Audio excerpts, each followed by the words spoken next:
কারো চুলকাচ্ছে না, পিসিআর ভাইপোর চুলকাচ্ছে। এটা তো নতুন নয়, ভাইপোর তো তখন জন্ম হয়েছে কিনা জানি না। 2002 সালে তো এসআইআর হয়েছে, 26 লক্ষ ভোটার বাদ গেছে। মৃত ভোটার, ভুয়া ভোটার বাংলাদেশের মুসলমান পশ্চিমবঙ্গে থাকবে কেন? 12টা রাজ্যে এবং কেন্দ্রশাসিত অঞ্চলে হচ্ছে, কারো চুলকাচ্ছে না, পিসিআর ভাইপোর চুলকাচ্ছে।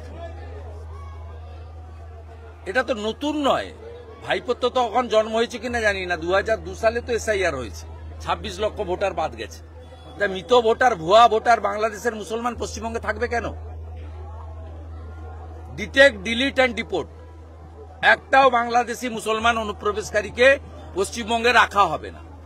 কান খুলে যত পারেন চিল্লার সারাদিন ঘেউ ঘেউ করুন, কোনো অসুবিধা নেই, পরিষ্কার কথা। বিহারও করেছিলেন, কোনো লাভ হয়নি, কোনো লাভ হয়নি। মৃত ভোটার থাকবে না এখানে। গড়চক্রবেড়িয়া, ভূতামোড়, এই কেন্দামারির বিভিন্ন বুথে, দাউদপুরের বিভিন্ন বুথে, শামসাবাদে সব মৃত ভোটারের নাম ভোট দেয় এরা বিকালবেলা।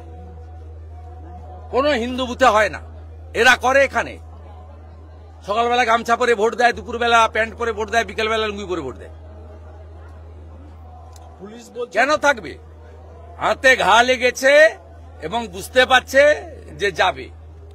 আর সম্পূর্ণ মিথ্যা সাজানো, ওই হাতের অক্ষরও ওনার নয়। এদের যদি জম থাকে ওই চিঠিটা সেন্ট্রাল ফরেন্সিক ল্যাবে পাঠানো। পুলিশ বলছে ফরেন্সিক হবে চিঠিটা, ও রাজ্য সরকারের ফরেন্সিক, ও সব পিসির বানানো। এখানে কি হয় ফরেন্সিক জানে। সেন্ট্রাল ফরেন্সিক ল্যাবে হোক এবং হাইকোর্টের তত্ত্বাবধানে হোক। বলছি দাদা, একজন তাহলে দুধ কা দুধ, পানি কা পানি হয়ে যাবে। বলছি দাদা, একজন সাংসদ হয়ে যেভাবে কেন্দ্রীয় নির্বাচন কমিশনকে আক্রমণ করলো, এর থেকে গণতন্ত্র। পড়াশোনা না থাকলে অশিক্ষিত হলে হবে? লড়াই তো কোনোদিন করেনি। আমরা লড়াই করে মমতা ব্যানার্জিকে মুখ্যমন্ত্রী করেছি।